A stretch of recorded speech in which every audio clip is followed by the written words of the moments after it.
Hey guys, welcome back to the channel. So today we're going to be looking at the Next Level Racing FGT cockpit. So I bought this a couple months ago and I purposely didn't do a review on it yet because I wanted to have it for a couple months so I can give you guys an honest opinion on it and what I think and how it holds up after a little bit of time. So let's get right into it, okay? You get this thing in one box. It's heavy. It's over 100 pounds. Just be aware of that when you bring it in, it's going to be heavy. And the box is also just, it's awkward to get a hold of. Like, there's no handles on it or anything like that. So you may need some help getting it in the house, depending on where they drop it off. So the whole thing is made out of carbon steel. It's laser cut and robot welded. I believe that's what the website says. It's very sturdy, I gotta say. Let me just start off by that. It's very sturdy. It's fairly easy to assemble. So basically you have the frame, which I'm showing you right here now. So that's one piece going down there, and then you can kind of see where it joins. That's the second piece. You just bolt all these things together. I was very pleased with how everything assembled, everything lined up good to a point. We'll talk about that a little bit later. There's a couple things about this that I feel that they really went kind of above and beyond with. So for one, right here, if we take a look at that there, that's the adjustment for the angle for the wheel deck. And as you can see, the bolts, you have to take those completely out. You can't just loosen that up and move it. You got to take those bolts completely out, which is great because if it was smooth, I wouldn't trust that.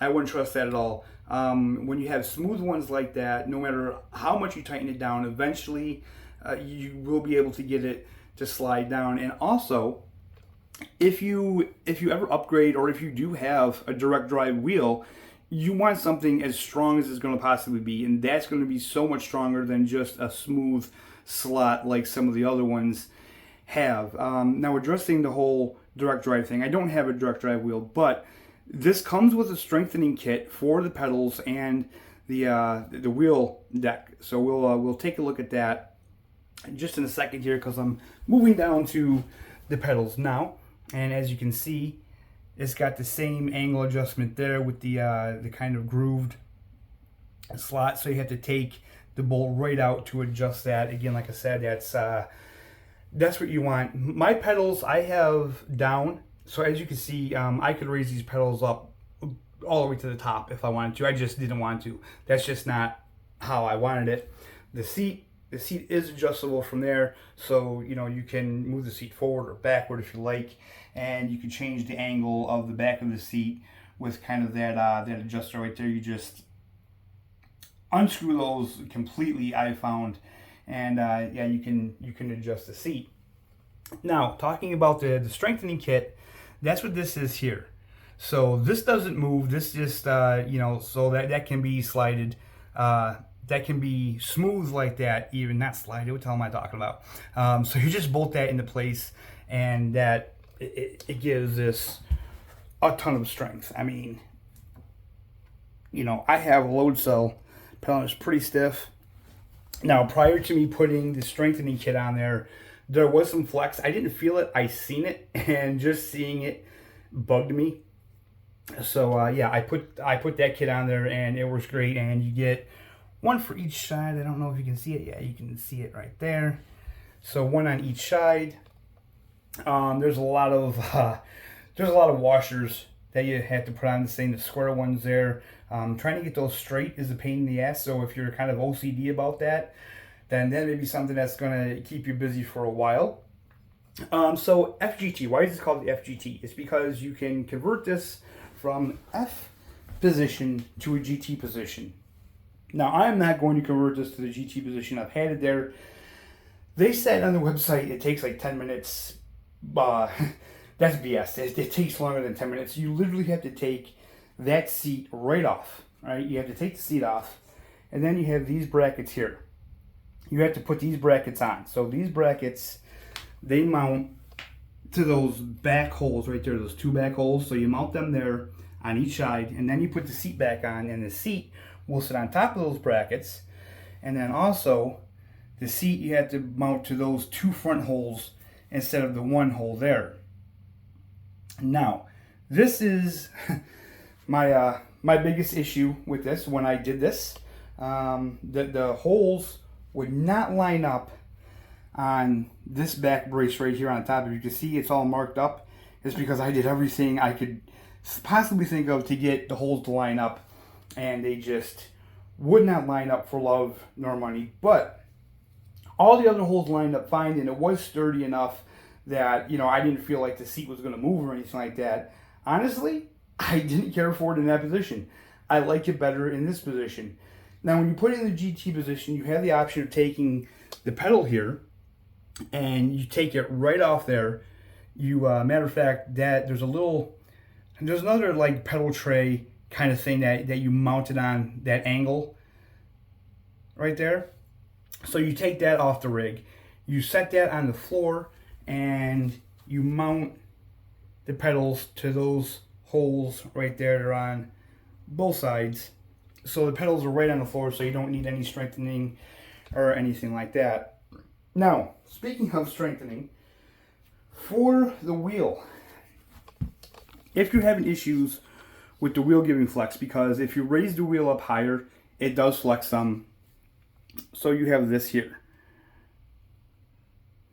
And this mounts here to here. You kind of slide that back. But as you can see, that's going to make it a little more difficult to get in and out of the whole rig. So speaking of that, let me turn the camera around. Let me show you guys me in the rig. Okay, so unfortunately I can't get the best angle. Basically, to get in it, just kind of do that, lower myself down on it, and you can see I'm in the rig. Now, that bar, I put it back over there, but if I had it, it would go from here down to here, and I mean, it would get right in the way of bringing your leg over, so that could be an issue. Other than that, I would say this thing is really good for the price. It is $500, so keep that in mind. So when I say this is the most affordable, I'm not saying it's cheap. I'm just saying that out of all of the permanent style cockpit rigs that you can buy, this is the most affordable. You can get the Omega ART for under $500 when it's on sale sometimes. That very rarely happens, but it does happen, and you can get that one under $500. But I would say for consoles, this is just a very good option. I mean, it's a solid setup. You're going to love it. I absolutely love it. I've been racing more. I've been enjoying it. It's actually improved my racing because I'm more comfortable with the wheel stand that I have over there. When I would turn the wheel, you know, if you're turning it crazy, the whole wheel stand would kind of tilt and raise up off the floor, so then that would get me nervous. So I would really watch turning, and I couldn't turn, you know, like you normally would, and that was just a big issue for me. Other than that, there's not really much more to say about it. It's like I said, the seat, when I'm in the seat, I don't feel it move. The lumbar pillow comes with it. That's a must, especially for older guys. I think I'm an older guy. You know, I need a pillow. It's a lot more comfortable. I don't really have anything bad to say about this. Like I said, other than the fact that when you put it in the GT style, the holes didn't line up. Again, I don't feel like that's something that's normal. I feel like that was just, you know, a defect on this particular one. And if I really wanted this in the GT setup, I'm sure I could probably contact the company and let them know, and they would figure out something for me in that respect. But honestly, I don't care for it in that setup. I do like it this way. It's more comfortable for me this way, I feel.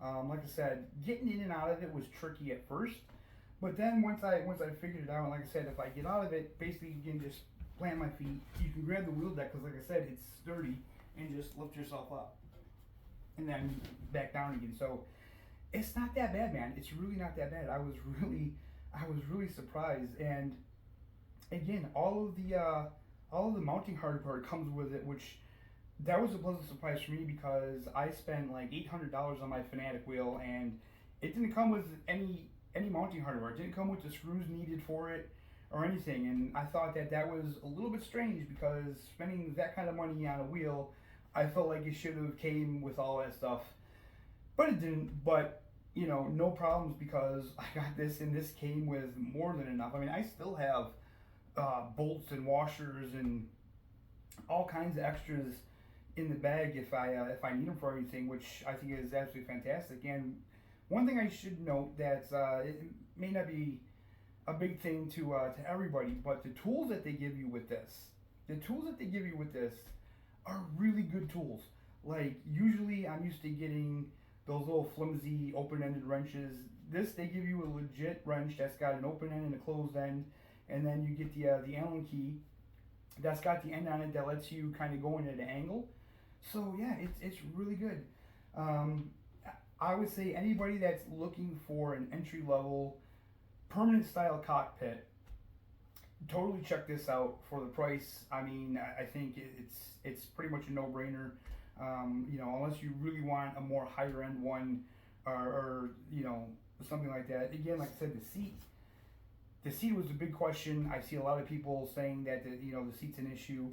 I think it's quite comfortable. I haven't had any issues with it. I've played F123 for 3-4 hours at a time, not getting off the seat, and I've been absolutely comfortable with it. So yeah, in the end, everything's sturdy, everything's stable. After 2 or 3 months, I don't know how long I've had it now. Nothing has loosened up. I haven't had to retighten anything or anything like that, and it's still going strong. And it's not like the largest footprint. So if you do have a room, it's not going to take up a huge amount of the room, I would say. Let's see here, what else? I guess if you really wanted a more portable unit, you could go with the the Play Seat. This company just released the GT Lite, I believe it is, and that's a fold away that you can kind of fold up and put in your closet or wherever if you want. But yeah, if you're looking for a more permanent rig, if you have the room for it, I would totally recommend this. I think it's a absolutely fantastic rig. I don't regret buying it at all.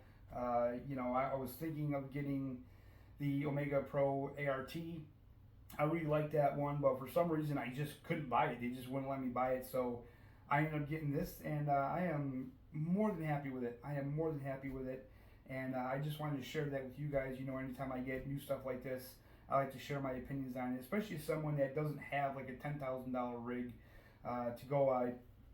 I think a lot of YouTubers that have high-end gear, it's really difficult to impossible for them to ever review stuff like this because, obviously, if you're used to driving a Porsche and then you get back into, a Toyota, it's not going to be the same. So yeah, other than that, I think that's all I had to say about it, guys. If you have any questions about it, drop it in the comments below. I'd be more than happy to answer anything. If there's anything I missed or anything like that, please let me know. I hope you're all having a fantastic day, and yeah, we'll see you next time.